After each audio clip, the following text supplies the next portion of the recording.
सदगुरुदेव भगवान की जय। योग योगेश्वर महापुर रामलाल जी, योग मार्तंड मुक्तेश्वर भगवान, हम सभी के प्राणाधार सतगुरु सदगुरु स्वामी देवी दयाल महाराज जी के पावन श्री चरण कमलों में साष्टांग प्रणाम करते हुए आइए प्रभु जी की कृपा से आज कुछ समय के लिए सत्संग करते हैं। पिछले संडे के सत्संग में हमने कुंडलिनी शक्ति के बारे में प्रभु जी ने हमें काफी ज्ञान कराया कि कुंडलिनी शक्ति क्या है और उसकी कुंडलिनी शक्ति की जागरण हम कैसे कर सकते हैं और कुंडलिनी शक्ति के जागरण से हमें क्या क्या लाभ होता है, उसके बारे में महाराज जी ने हमें समझाया कि कुंडलिनी शक्ति है क्या, कहाँ से आती है और कहाँ जाती है, इसका कार्य क्या होता है। उसी के साथ कुंडलिनी शक्ति जिस सूक्ष्म मार्ग में प्रवेश करती है उस मार्ग में 6 चक्र है। योग शास्त्रों ने 6 चक्र कहा और वेद ग्रंथों ने 8 चक्र कहा। तो आज हम ये 6 चक्र और बाद में 8 चक्रों के बारे में चर्चा करेंगे। उसके बारे में आज हमें महाराज जी ज्ञान देते हैं कि 6 चक्र क्या है। मतलब कुंडलिनी शक्ति जब जागृत होती है तो 6 चक्रों को क्रॉस करके 6 चक्रों को एनलाइटन करते हुए और आज्ञा चक्र को पार करते हुए शून्य चक्र में जाके विश्वनाथ भगवान साक्षात परम परमेश्वर के बाई तरफ आकर वो शक्ति बैठ जाती है। तो आइए हम उन चक्रों के बारे में जानें। वो चक्र क्या है। हमारे वेद ग्रंथ कहते हैं कि प्रत्येक मनुष्य के रीढ़ की हड्डी में 3 प्रधान नाड़ियां हैं। एक ईड़ा नाड़ी, एक पिंगला नाड़ी और एक सुषुम्ना नाड़ी। ईड़ा नाड़ी को चंद्र नाड़ी भी कहते हैं। ईड़ा नाड़ी चंद्र स्वर और पिंगला नाड़ी को सूर्य नाड़ी भी कहते हैं। और ईड़ा नाड़ी जो बाएं तरफ की जो नाड़ी है उसको यमुना कहा गया और यमुना के नाम से पुकारते हैं ईड़ा नाड़ी को। पिंगला नाड़ी को गंगा के सूर्य के नाम से पुकारते हैं। पिंगला नाड़ी जो सूर्य नाड़ी है उसको गंगा के नाम से पुकारते हैं। ईड़ा और पिंगला दोनों नाड़ी के बीच में जो एक तीसरी नाड़ी है, मध्य नाड़ी, उसको कहते हैं, जिसको कहते हैं सुषुम्ना नाड़ी, उस नाड़ी को सरस्वती के नाम से पुकारते हैं। ईड़ा नाड़ी चंद्र नाड़ी को यमुना के नाम से, पिंगला नाड़ी सूर्य नाड़ी को गंगा के नाम से और सुषुम्ना नाड़ी बीच की नाड़ी को सरस्वती के नाम से पुकारते हैं। इन तीनों नाड़ियों का संगम या आज्ञा चक्र में होता है। इसलिए महाराज जी ध्यान हमेशा ध्यान लगवाते थे, नामदान देते हुए सीधा ध्यान हमारे आज्ञा चक्र में, जहाँ त्रिवेणी संगम होता है, तीनों नाड़ियों का संगम होता है। यहाँ विश्वनाथ भगवान अपने शक्ति के रूप में होते हैं। तो महाराज जी फरमाते हैं कि जो भक्त या शिष्य या साधक सीधा आज्ञा चक्र में ध्यान लगाता है उसे बाकी जितने चक्र हैं 5 चक्रों का फल मिलता है। 5 चक्र में से महाराज जी फरमाते हैं जो पहला चक्र है सुषुम्ना नाड़ी में के सबसे नीचे गुदा के 1 अंगुष्ठ ऊपर, उसको कहते हैं मूलाधार चक्र। मूलाधार चक्र के 1 अंगुष्ठ ऊपर में यानी कि लिंग के बैक साइड में सुषुम्ना नाड़ी में होता है स्वादिष्टान चक्र। उसके बाद नाभि के पीछे पिछले भाग में सुषुम्ना नाड़ी में जो चक्र होता है उसको कहते हैं पहले मूलाधार चक्र, और लिंग के पीछे जो होता है उसको स्वादिष्टान चक्र। नाभि के पीछे जो होता है उसको कहते हैं मणिपुरक चक्र। उसके बाद हृदय के बैक साइड में सूक्ष्म नाड़ी में जो चक्र होता है उसे कहते हैं अनाहत चक्र। उसी प्रकार कंठ के पीछे सूक्ष्म नाड़ी में जो चक्र होता है उसे कहते हैं विशुद्ध चक्र। ये 5 चक्र हो गए। छठा चक्र आज्ञा चक्र, जहां विष्णुनाथ भगवान पूरे शक्ति रूप में होते हैं। आज्ञा चक्र, आज्ञा चक्र में ईड़ा, पिंगला, सुषुम्ना तीनों नाड़ियों का संगम होता है। महाराज जी फरमाते हैं कि योगी इन 5 चक्रों को पार करते हुए इस आज्ञा चक्र में पहुंचता है। उसके बाद यहाँ तक तो ये 6 चक्रों के बारे में तो योग शास्त्र में वर्णन किया है। इसके बाद वेद ग्रंथ एक 7वां चक्र बताते हैं नाभि में, उसको सूर्य चक्र कहते हैं। और 8वां चक्र बताते हैं सहसा चक्र, ये चोटी स्थान पे दशम द्वार कहते हैं इसको। जैसे हमारे आंख, मुंह, गुदा का रास्ता, ये कई द्वार है। इन 9 द्वार के अतिरिक्त एक 10वां द्वार है, दशम द्वार, जहाँ चोटी स्थान पे होता है। दशम द्वार में परम परमेश्वर सदगुरु भगवान निराकार प्रकाशमय शक्ति के रूप में अपने पूर्ण शक्ति के साथ या शून्य चक्र में दशम द्वार में स्थित होते हैं सदगुरु भगवान। तो ये हुआ चक्रों के बारे में एक संक्षिप्त विवरण। आइए हम थोड़ा सा इसको विस्तार रूप से समझते हैं। महाराज जी फरमाते हैं कि शरीर में जो ये 6 चक्र हैं, मूलाधार, स्वादिष्ठान, मणिपुरक, अनहद, विशुद्ध और आज्ञा चक्र, इन चक्रों में सबसे प्रथम स्थान किस चक्र का है? मूलाधार चक्र का। मूलाधार चक्र के बारे में महाराज जी फरमाते हैं कि मूलाधार चक्र के जो स्वामी है वो गणपति। उसी प्रकार मूलाधार चक्र के ऊपर है सूक्ष्म नाड़ी में स्वादिष्ठान चक्र, उसके स्वामी ब्रह्मा जी हैं। और ब्रह्मा मूलाधार चक्र के स्वामी गणपति जी हैं। गणपति जी मूलाधार चक्र में रिद्धि और सिद्धि दोनों शक्तियों के साथ विराजमान। मूलाधार चक्र के ऊपर लिंग के पीछे सूक्ष्म नाड़ी में जो स्वादिष्ठान चक्र है वो है, उसके स्वामी है ब्रह्मा जी। और ब्रह्मा जी के साथ स्वादिष्ठान चक्र में उनकी जो शक्ति होती है वो माँ सरस्वती होती है, उनके बाएं अंग में बैठते हैं।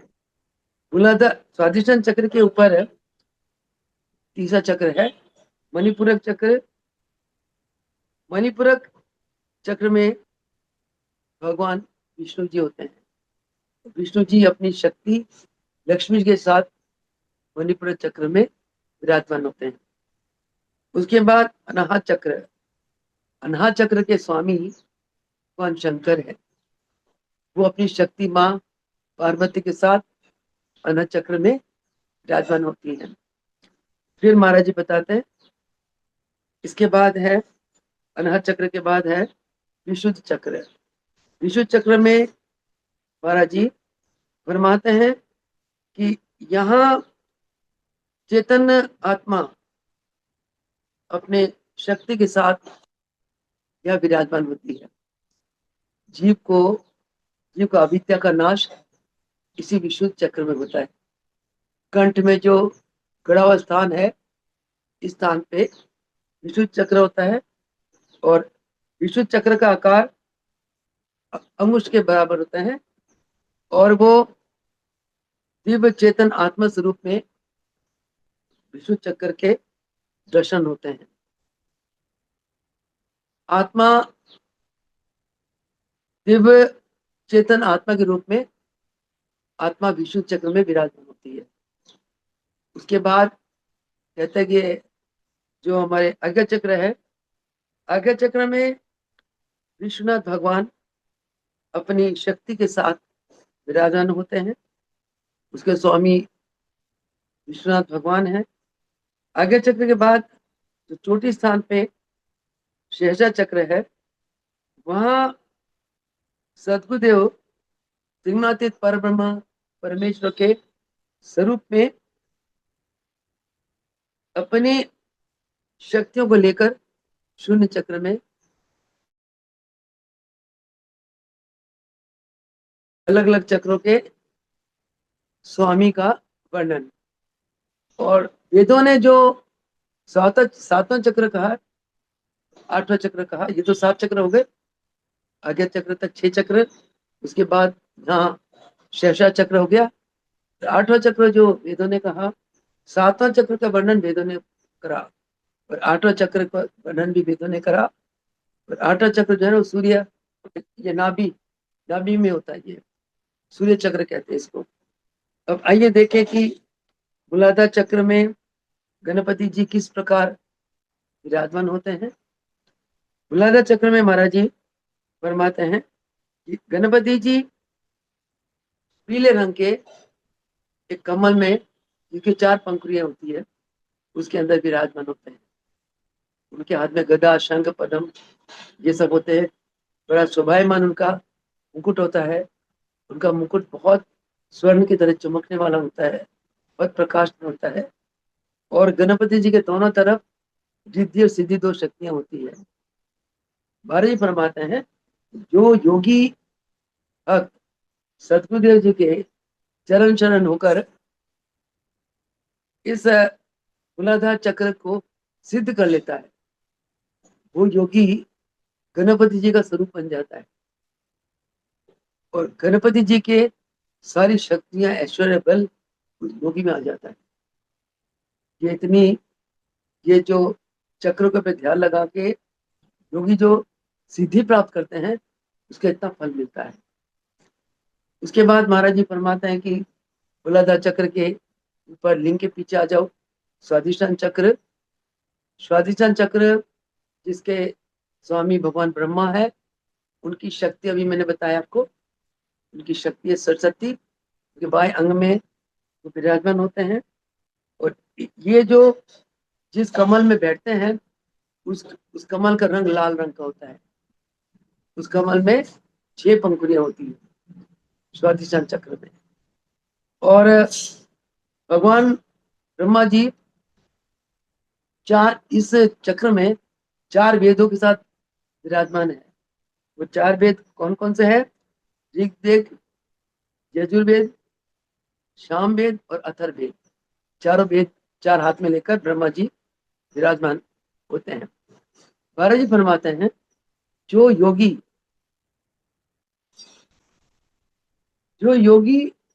पूर्ण योगेश्वर सदगुरुदेव जी के चरण शरण होकर स्वाधिष्ठान चक्र की सिद्धि प्राप्त कर लेता है, उसे भगवान ब्रह्मा की अद्वितीय सिद्धियां, शक्तियां प्राप्त होती है। भगवान ब्रह्मा का स्वरूप बन जाता है और उसे चारों वेदों का ज्ञान हो जाता है। जैसे हमारे योगेश्वर मुलकराज जी, जब रामलाल प्रभु जी मुलकराज प्रभु जी को आशीर्वाद दे गए, बेटा हम आपको बताएंगे कि आपको भगवान कब मिलेंगे, आपकी जन्मपति देख के हम जा रहे ओकारा मंडी 7 दिन के लिए, अमृतसर से वापिस हमारे आने तक आप 7 दिन तक बेटा ध्यान में बैठो। बस गुरु की आज्ञा पाकर ध्यान में बैठ के इसी तड़पन से बैठे कि 7 दिन में ध्यान में बैठता हूँ, उसके बाद मुझे गुरुदेव बताएंगे कि मुझे भगवान कब मिलेंगे। और रामलाल प्रभु जी आशीर्वाद भी दे गए थे, बेटा आप ध्यान में बैठ के अगर आपको, आप जो प्रश्न में से पूछना चाहते हो, उन प्रश्नों का अगर जवाब मिल गया तो ठीक है, नहीं मिला तो मैं 7 दिन के बाद आके आपको स्वयं बता दूंगा। बस रामलाल प्रभु जी तो करने वाले भगवान है, वो तो ब्रह्मांड नायक है, अनंत ईश्वर कलाओं के मालिक है। मतलब उनका इतना कहना ही बहुत बड़ी बात है कि तुम ध्यान में बैठो। ध्यान में बैठो जब कहा, तब प्रहलाद प्रभु जी को उन्होंने अपनी ईश्वरीय शक्ति डाली उनके अंदर। उस शक्ति का फलस्वरूप क्या हुआ कि मुलकनाथ प्रभु जी को 7 दिन की समाधि लग गई। समाधि लगते ही उनका मूलाधार चक्र एक्टिवेट हो गया।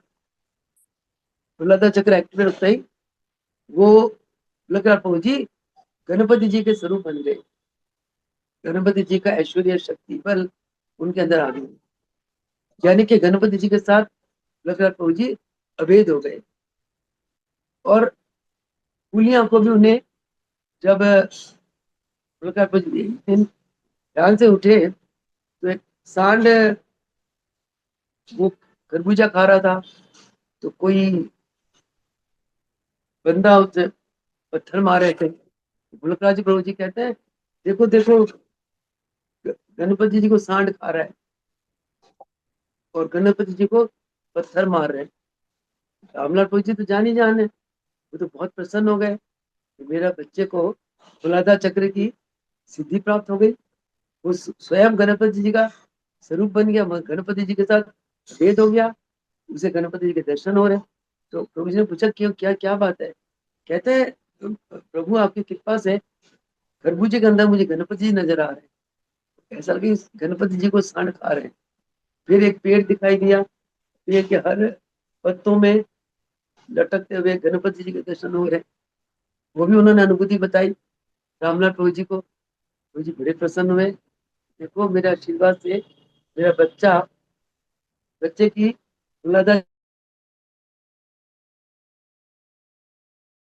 के स्वरूप के साथ भेद हो जाते हो ना, तो आपको हर जगह भगवान के वही स्वरूप के दर्शन होने लगते हैं।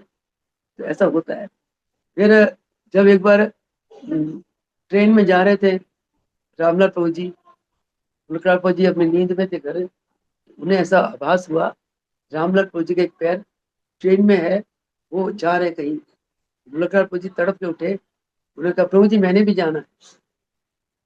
कहते ही रामलाल प्रभु जी का एक पैर ट्रेन में, एक पाँव स्टेशन पे प्लेटफॉर्म पे। गाड़ी रुकी रही, गाड़ी चली नहीं। मुलकनाथ प्रभु जी फटाफट कंधे में तौलिया रखा, दुपट्टा रखा, नंगे पैर भाग पड़े रामलाल प्रभु जी के चरणों में। और जब मुलकनाथ प्रभु जी पहुंच गए, ट्रेन के अंदर चढ़ गए, तो वो ट्रेन चल पड़ी। मुलकनाथ प्रभु जी को इतना आनंद आया, रामलाल प्रभु जी के चरणों में लिपट गए, वो तो समाधिस्थ हो गए। फिर टीटी आया टिकट लेने के लिए, सबको चेक करने के लिए, सबकी टिकट चेक करी, रामलाल प्रभु जी की टिकट भी चेक करी। मुलकनाथ प्रभु जी से टिकट नहीं मांगी। तो रामलाल प्रभु जी ने पूछा भाई टीटी मास्टर, बच्चे से आप टिकट क्यों नहीं पूछ रहे हो, क्या ये आपका रिश्तेदार है? नहीं प्रभु, ये बच्चा ध्यान, ये बच्चा बहुत गहरी नींद में है, उसके लिए तो नींद ही थी, और मुझे ये बच्चा लेटा बड़ा प्यारा लग रहा है, मेरा दिल नहीं कर रहा मैं उठाऊं। बाद में जब मुलकनाथ प्रभु जी रामलाल प्रभु जी की कृपा से उत्थान अवस्था में आए, उन्होंने पूछा राजा जी क्या हो गया? कहता प्रभु आपकी कृपा से मुझे भगवान विष्णु के दर्शन हो रहे थे, ब्रह्मा जी के दर्शन हो रहे थे, और वो चारों वेद हाथ में लिए हुए मुझे वेदों का ज्ञान करा रहे हैं। इसका मतलब मूलाधार चक्र के बाद मुलकनाथ प्रभु जी का महाप्रभु जी की कृपा से स्वादिष्ठान चक्र भी एक्टिवेट हो गया। स्वाधीन चक्र की उन्होंने सिद्धि प्राप्त कर ली। तो ऐसे करके जब योगी चक्रों का ध्यान करता है, ध्यान करते ही चक्रों के जब सिद्धि प्राप्त कर लेता है, चक्रों के जो स्वामी है योगी, उन स्वामी के साथ अभेद हो जाता है, यानी कि उन स्वामी के सारी ऐश्वर्य बल सिद्धि शक्तियां योगी के अंदर, योगी की आत्मा में प्रवेश कर जाती है। इसके बाद महाराज जी फरमाते हैं उसका अगला है मणिपुर चक्र। नाभि के बैक साइड में मूलाधार चक्र में, ये मूला चक्र नहीं, ये सुषमा मार्ग में, सुषमना नाड़ी में नाभि के बैक साइड में जो चक्र है उसको कहते हैं मणिपूरक चक्र। अभी मैंने आपको बतलाया था कि महाराज जी बताते हैं मणिपूरक चक्र के जो स्वामी है वो भगवान विष्णु है। विष्णु की शक्ति कौन है? लक्ष्मी। भगवान विष्णु लक्ष्मी के साथ और चतुर्भुज शंख पद्म गदा चक्र आदि लेके वो विराजमान होते हैं। और उनके जो कमल है वो श्वेत रंग के कमल है। उसमें दो दो पंखुड़ियां हैं। जो श्वेत रंग कमल में भगवान विष्णु विराजमान होते हैं। और सदगुरु की कृपा से जो योगी इस मणिपुर चक्र की सिद्धि प्राप्त कर लेता है वो भगवान विष्णु की और माँ लक्ष्मी की अनंत ऐश्वर्य बल सिद्धि शक्तियां प्राप्त कर लेता है। उसके बाद आ जाओ हृदय में। हृदय के बैक साइड में सुषुम्ना नाड़ी में जो चक्र है, अभी आपको बताया भरत ने करवाया था, अनाहत चक्र है। अनाहत चक्र, अनाहत चक्र के स्वामी कौन है? भगवान शंकर। उनकी शक्ति कौन है? माँ पार्वती, जो उनके बाई तरफ विराजमान होती है। और भगवान शंकर समाधि रहते हैं। और उनका जो कमल दल होता है वो लाल रंग का होता है, रक्त वर्ण का। और उसमें 12 पंखुड़ियां होती है। 12 पंखुड़ियां। रात लाल कमल ने हृदय के पीछे सुषुम्ना नाड़ी में ये अनाहत चक्र होता है। भगवान शंकर विराजमान होते हैं माँ पार्वती के साथ। योगी भगवान शंकर के दर्शन करते हैं। उनके गले में सबकी माला होती है और उनके बाघ की वो छाल होती है, बाघ की आसन के ऊपर वो विराजमान होते हैं। और पद्म आसन में भगवान शंकर बैठे होते हैं। माथे में चंद्रमा होती है, जटा होती है। इस स्वरूप में योगी को भगवान शंकर के दर्शन होते हैं, साथ माँ पार्वती की दर्शन भी होते हैं। ऐसे देवता के दर्शन पाकर योगी उनकी ऐश्वर्य बल को प्राप्त कर लेता है। इसके बाद और सदगुरु की कृपा करुणा आशीर्वाद से जो भक्त उनके शरण में हो जाता है वो इस प्रकार उन चक्रों के पर सिद्धि प्राप्त कर लेता है और चक्रों का पूरा फल मिलता है उनको। उसके बाद आप कंठ में आ जाओ। विशुद्ध चक्र कंठ में जो छोटा सा गड्ढा है, इसके बैक साइड में सुषुम्ना नाड़ी के ऊपर जो चक्र होता है उसको विशुद्ध चक्र कहते हैं। और विशुद्ध चक्र का जो कमल है जिसके ऊपर आत्मा चेतन स्वरूप आत्मा विराजमान है, वो सोने के रंग का, सोने की तरह वो चमकता है। और उसके पंखुड़ियां कितनी है? 16 पंखुड़ियां हैं। 16 पंखुड़ियों में चेतन आत्मा दिव्य प्रकाश के साथ सोने की तरह वो चमकता रहता है और उसमें वो विराजमान होता है। और उसका साइज अंगूठे के बराबर होता है। और ऐसे कंठ में अपनी आत्मा के दर्शन पाकर योगी जन्म और मरण के बंधन से मुक्त हो जाता है। इस जगह कंठ में, कंठ का ध्यान भी बहुत उत्तम ध्यान है। और कंठ को शुद्ध साफ रखने के लिए महाराज जी बताते हैं, नाक में गाय का घी डालो, शुद्ध किया हो मेडिकेटेड घी, शुद्ध किया हो घी गाय का, या बादाम रोगन डालो, शुद्ध गुरबंदी गिरी से निकला हुआ, अपने आंखों के सामने निकला बादाम रोगन डालो। और नेति करो, गजकरनी करो, दूधपान करो। इससे ये चक्र बिल्कुल साफ हो जाता है, कंठ। और यहाँ का स्वामी जो है आत्मा चैतन्य दिव्य स्वरूप आत्मा, तो फिर आत्मा के दर्शन सुलभ हो जाते हैं। और इस कंठ में आत्मा के दर्शन करते ही जीव 84 के चक्र से मुक्त हो जाता है, उसको जीवन मुक्त अवस्था की प्राप्ति होती है। उसके ऊपर हम चलते हैं। उसके ऊपर है आज्ञा चक्र, जहाँ त्रिवेणी संगम होता है। बाई तरफ ईड़ा, दाई तरफ पिंगला। ईड़ा चंद्र नाड़ी जिसको यमुना कहते हैं, पिंगला सूर्य नाड़ी जिसे गंगा कहते हैं, सुषुम्ना बीच की नाड़ी जिसको सरस्वती कहते हैं। तीनों नाड़ियों का संगम यहाँ होता है। ये तिलक स्थान पे, और इसको कहते हैं आज्ञा चक्र। इस चक्र को कौन संभालता है? विश्वनाथ भगवान अपने शक्ति के साथ। विश्वनाथ भगवान कौन होते हैं? सदगुरु के निराकार स्वरूप होते हैं। साकार रूप में वो सदगुरु ही होते हैं। और यहाँ बुद्धि बुद्धि देते, विचार देते, विवेक देता है। ये कौन देता है? ज्ञान। ज्ञान यही होता है, आज्ञा चक्र में ज्ञान आता है। ज्ञान कौन देता है? गुरु देते हैं।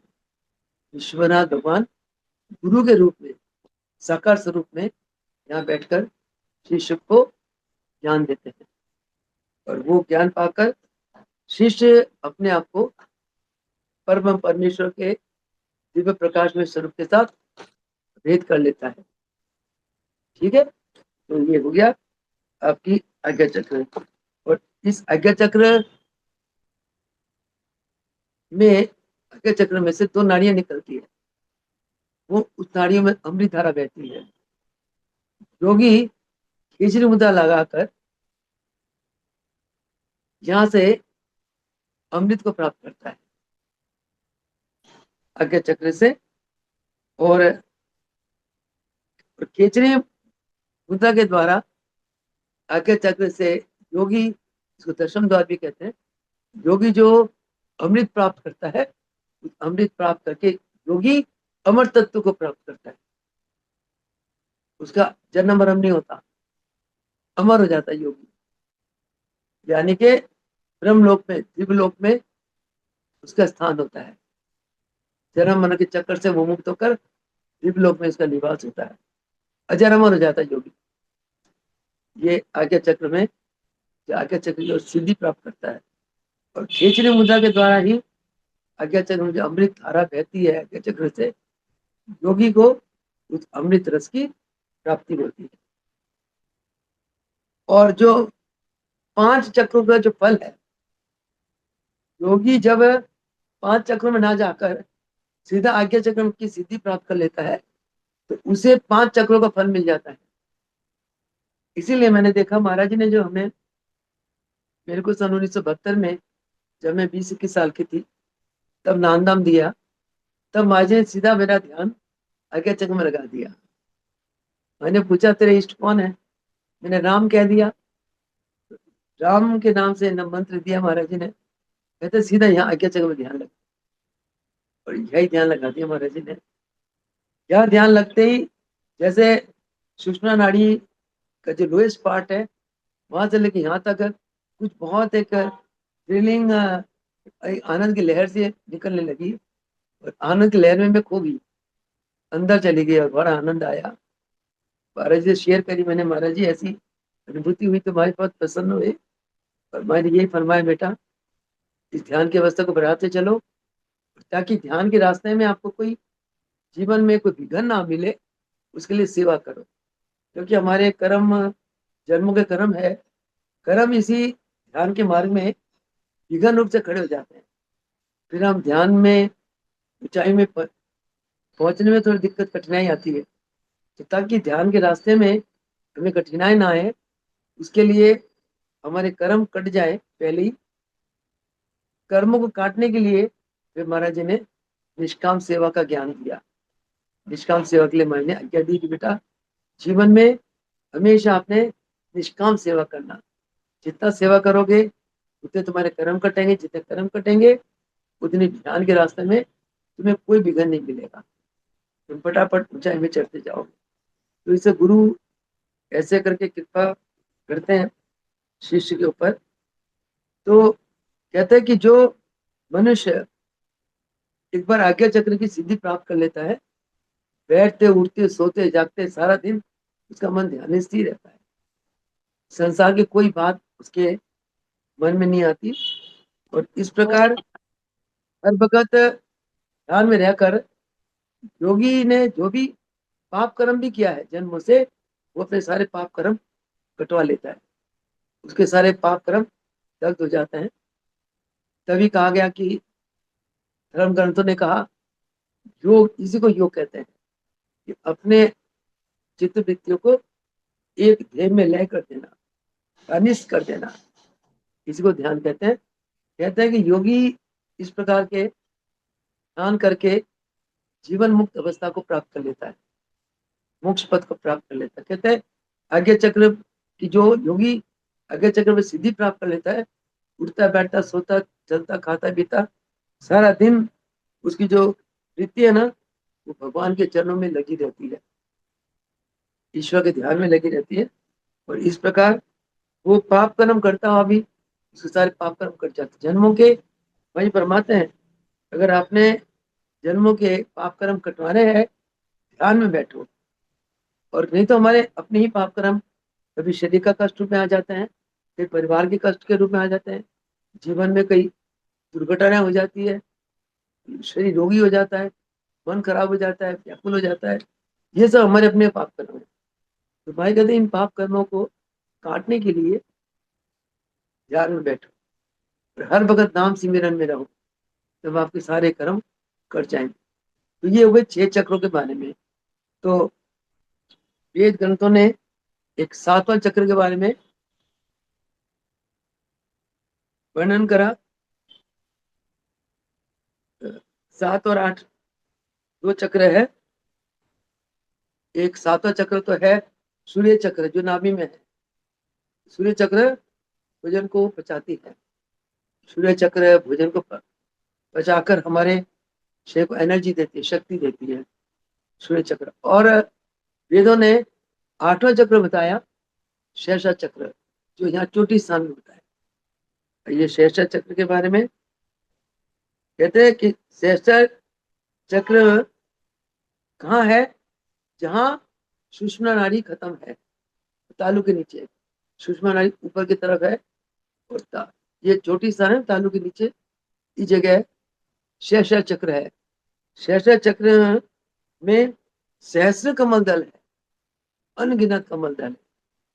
उस कमल दल के बीच में एक अनंत कोटि सूर्य की तरह एक शक्ति है, शक्ति बैठी है जिसका प्रकाश अनंत कोटि सूर्य के प्रकाश से भी ऊपर प्रकाश हो। योगी जब शेषा चक्र की सिद्धि पा लेता है तो उसे इस प्रकार अंदर शेष सूर्य से भी ऊपर प्रकाश के उसको दर्शन होते हैं। शेष सूर्य से प्रकाश से भी ऊपर प्रकाश के उसे दर्शन होते हैं। वो परमात्मा के दिव्य स्वरूप के दर्शन होते हैं। प्रभु मुद्राज जी को ध्यान में इस प्रकार शेष चक्र, शेष सूर्य से भी प्रकाश देने वाले परमात्मा के स्वरूप के दर्शन होते रहते थे। नहीं तो मुलकराज प्रभु जी हर वक्त आंखें मूंद देकर उसी दर्शनों में अपना जीवन हर पल हर घड़ी व्यतीत करते थे। और वो शक्ति वो किसके अंदर देखते थे, प्रकाश में से अपने गुरुदेव रामलाल प्रभु जी के दिव्य स्वरूप में वो अनंत कोटि प्रकाश मुलकराज प्रभु जी अपने समर्पण भावना से अपने गुरु के प्रति अगाध प्रेम श्रद्धा भक्ति के फलस्वरूप ऐसे दर्शन को प्राप्त करते थे। तो कहते हैं कि जब सदगुरु की कृपा से ये शेषा चक्र में शिष्य को त्रिगुणातीत परम परमेश्वर का यहाँ स्थान होता है, जो 3 गुणों से अतीत है। और 3 गुणों से अतीत कौन होते हैं, सदगुरु होते हैं। ये शेषा चक्र सदगुरु का स्थान है। पहला गुरु ब्रह्म का रूप है, गुरु विश्व महेश, पार ब्रह्म गुरुदेव ही काटे सकल कलेश, है ना। गुरु पार ब्रह्म परमेश्वर के रूप होते हैं, सारे क्लेशों को गुरु काटते हैं।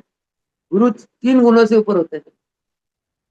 गुरु के ऊपर एक श्लोक है ना, ब्रह्मानंदम परम सुखदम, तुम ब्रह्मानंद स्वरूप है, तुम परम सुखमय हो, केवलम ज्ञान मूर्ति, हे गुरु तुम केवल ज्ञान मूर्ति है, द्वंद्वातीतम त्रैगुण रहितम, तुम द्वंद्व से ऊपर हो, 3 गुणों से ऊपर है। द्वंद्वातीतम त्रैगुण रहितम तत्तम इत्यादि लक्षण, तुम्हारे अंदर वेदों के तत्व आदि लक्षण व्यतीत होते हैं। एकम नित्यम विमलम अचलम, तुम हमेशा एक हो, तुम निर्मल हो, विमल हो। सर्वादि साक्षी भूतम, तुम सारे संसार के भूतों के साक्षी स्वरूप है। भावातीतम त्रैगुण रहितम तुम भाव से अतीत हो, तुम 3 गुणों से अतीत हो। भाव अतीतम चैवनितम श्री सद्गुरु त्वाम नमामि शरणम। हे सदगुरुदेव, आपके चरणों में मेरा बारंबार कोटिश कोटिश नमन हो। तो ऐसा गुरु के लिए कहा गया। और सदगुरु जिस शक्ति से सहसा चक्र में होते हैं, वो शक्ति इतनी महान है कि उस शक्ति के आंख खुलने पे सृष्टि जाग जाती है। उस शक्ति की आंखें बंद होने पे सृष्टि में प्रलय हो जाती है। वो शक्ति जब साधारण अवस्था में रहती है तो ये सृष्टि चलती रहती है। उसके आंख खुलने पे सृष्टि की उत्पत्ति होती है। उसके समावस्था में रहने पे सृष्टि का पालन होता है, चलती रहती है। उसके आंख मूंदने पे सृष्टि का प्रलय हो जाता है। सतगुरु इतनी विशाल शक्ति के स्वरूप में इस शेष चक्र में होते हैं। अब आप देख लो गुरु कितने महान होते हैं। गुरु कोई शरीर नहीं है, गुरु एक शक्ति है। जिसने गुरु को शरीर माना वो तो अंधा है, ज्ञानी महाज्ञानी, महाघोर है। गुरु तो एक शक्ति के मालिक है। वो संसार में हमें ज्ञान देने के लिए न रूप में अवतरित होते हैं, न रूप में अपनी लीलाएं दिखाते हैं। लीला दिखाकर केवल हमें ज्ञान कराते हैं और अपने जीवन को आदर्श में जीवन बनाते हुए हमारे आगे अपने जीवन को रखते हैं। देखो, ऊपर से मैं भी तुम्हारे जैसा हूँ, अंदर से तो हमारे उनमें बहुत अंतर है। जैसे सूरज और जुगनू में अंतर है, आत्म में बहुत अंतर है। ऊपर से वो हमें दर्शाते हैं। ज्ञानी सोचता है यार जैसे हमें वैसे ये है। ज्ञानी को पता है कि वो क्या है, हम क्या है। ज्ञान आता है केवल गुरुजनों की भक्ति से और गुरुजनों के प्रेम से। तो यह जो योगी क्या करता है, इस बाजी फरमाते हैं, ये जो शेषा चक्र है इसको दशम द्वार भी कहते हैं। एक भजन है ना, यो प्रेम में, द्वार दशम में बैठे गुरुदेवा, रूप आत्म प्रकाशा। द्वार दशम में बैठे गुरुदेवा, रूप आत्म प्रकाशा। अनहद बाज बजे दिन राती, 3 लोग जाए बलिहारी। अनहद बाजा यहाँ बसता है, लोग यहाँ पहुंच के सुनता है। दशम द्वार है। दशम द्वार की सिद्धि, जैसे सिद्धि कैसे होती है?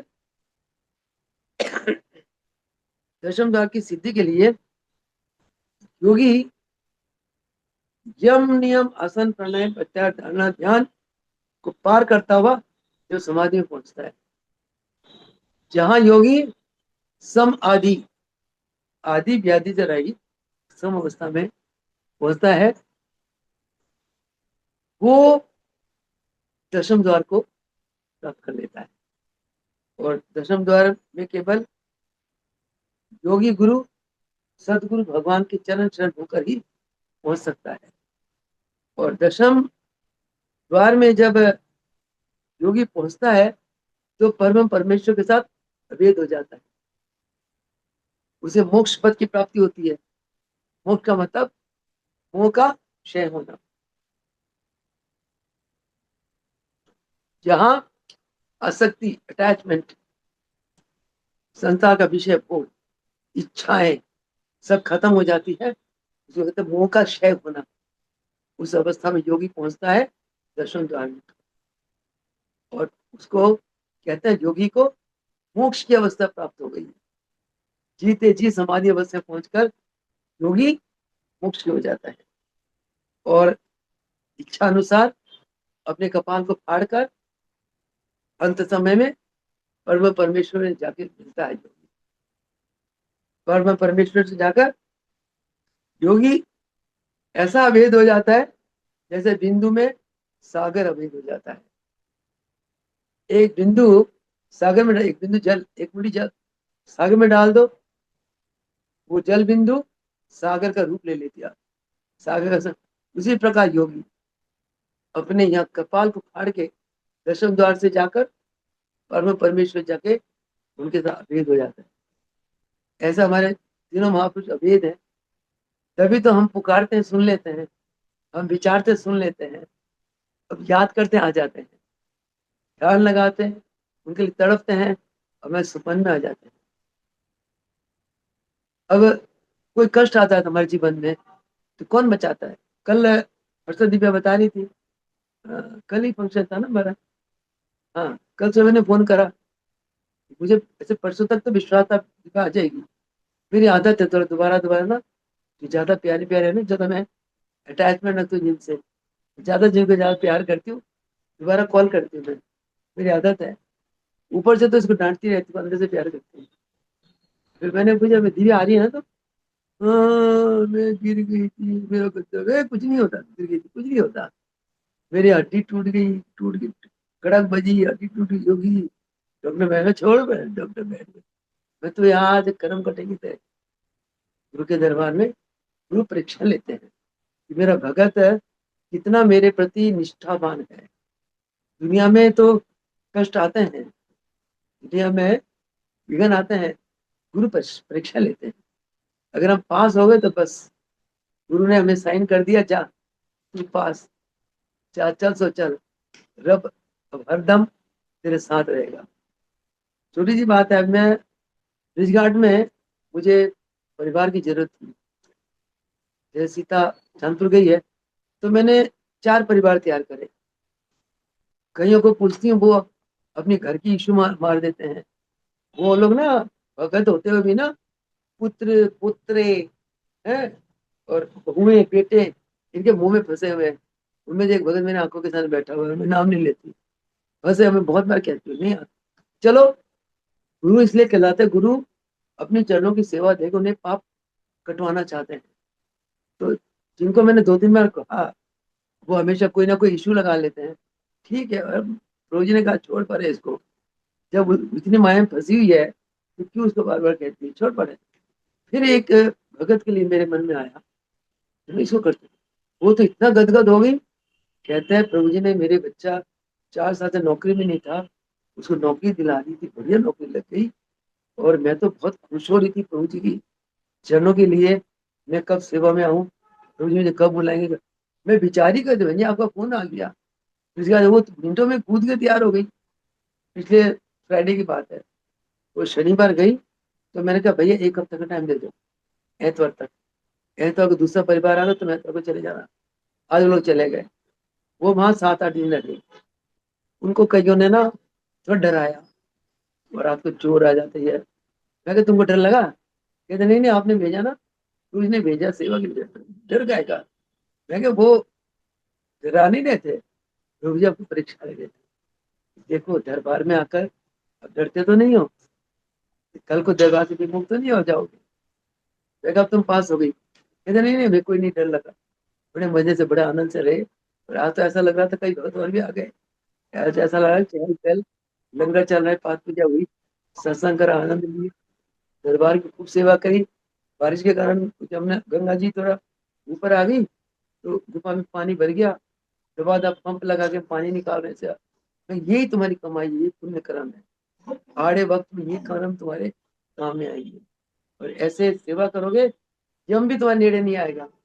और सुनो मेरी बात, क्योंकि ब्रिजघाट में प्रभु जी का इतना रमणीक स्थान है, जहाँ मेरे गुरु रह गए, और वहाँ जब तक परमानेंट कोई सिस्टम नहीं बैठता तब तक हम भक्तों को ही संभालना है। एक एक हफ्ता हम वहाँ जाएं और एक हफ्ता वहाँ सेवा करके वापिस आ जाए। अब पूरे 1 महीने के लिए मेरे पास 4 फैमिली तैयार है। एक फैमिली एक हफ्ता चले गए, दूसरी फैमिली आ गई, ये जाएगी, फिर तीसरी फैमिली तैयार है, वो जाएगी, चौथी फैमिली तैयार है।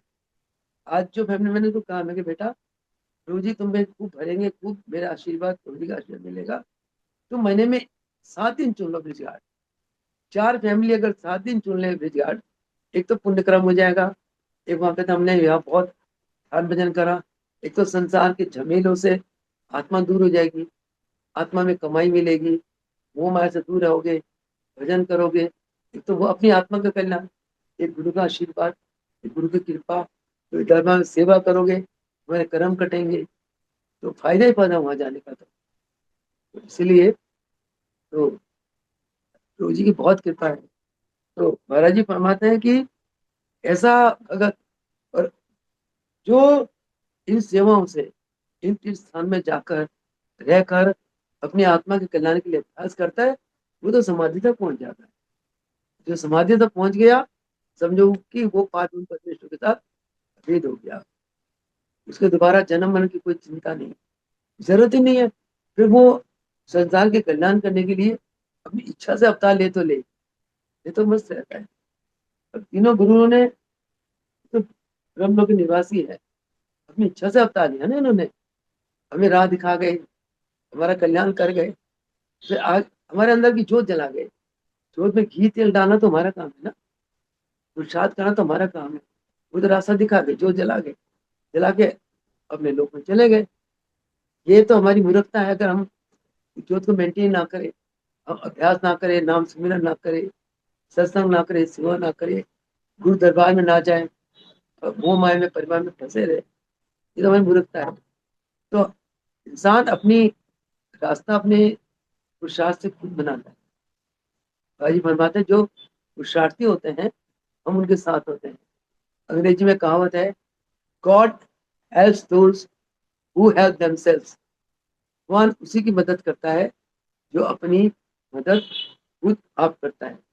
परमात्मा उसी की मदद करता है जो पुरुषार्थ नहीं करेगा, बैठा रहेगा, सोचता रहेगा परमात्मा आप आ जाओ, दया करो, दया करो, पूजा करते रहेगा, पाठ करे, कर्म नहीं करेगा, तो परमात्मा भी मस्त रहते हैं। वो तो परमात्मा पुरुषार्थी के साथ होते हैं हमेशा। तो महाराज जी फरमाते हैं कि जो लास्ट में बहुत इंपॉर्टेंट बात बताते हैं, जो संसार में मनुष्य के रूप में दिखाई देते हैं, वो असल गुरु की प्रतिबिंब होते हैं। क्योंकि गुरु एक शक्ति है, गुरु की शक्तियां उनके अंदर होती है। ज्ञान, ज्ञान गुरु है। समझ, जानने की शक्ति, वो गुरु है, वो सबके अंदर है। तो आप लोग सत्संग में बैठे हो, आपका दिल करा ना हम दीदी के मुंह से कुछ सुने, ज्ञान की बातें सुने, कुछ हमें जानकारी मिले। ये क्या चीज है? ये आपके अंदर की गुरु तत्व है, जानने की जिज्ञासा, वही आत्मा है। वो आत्मा जानना चाहती है हमेशा। आत्मा हमेशा ऊंचाई में उठना चाहती है, प्रकाश में आना चाहती है, आत्मा अपना स्वरूप चाहती है। उसके लिए हमने अपने चित्त वृत्तियों को विरोध करना है, उसी का नाम योग है। चित्त वृत्तियों को संयमित करना है, कंट्रोल करना है। उसके लिए आसन करो, प्राणायाम करो, क्रियाएं करो, शुद्धि क्रियाएं करो, फिर ध्यान में बैठो। जब तक आसन प्राणायाम शुद्धि क्रिया हम नहीं करते ना, तब तक ध्यान में बैठना मुश्किल है। ध्यान एक ऊपर की क्लास की पढ़ाई है, तो आसन क्रिया प्राणायाम नीचे की क्लास।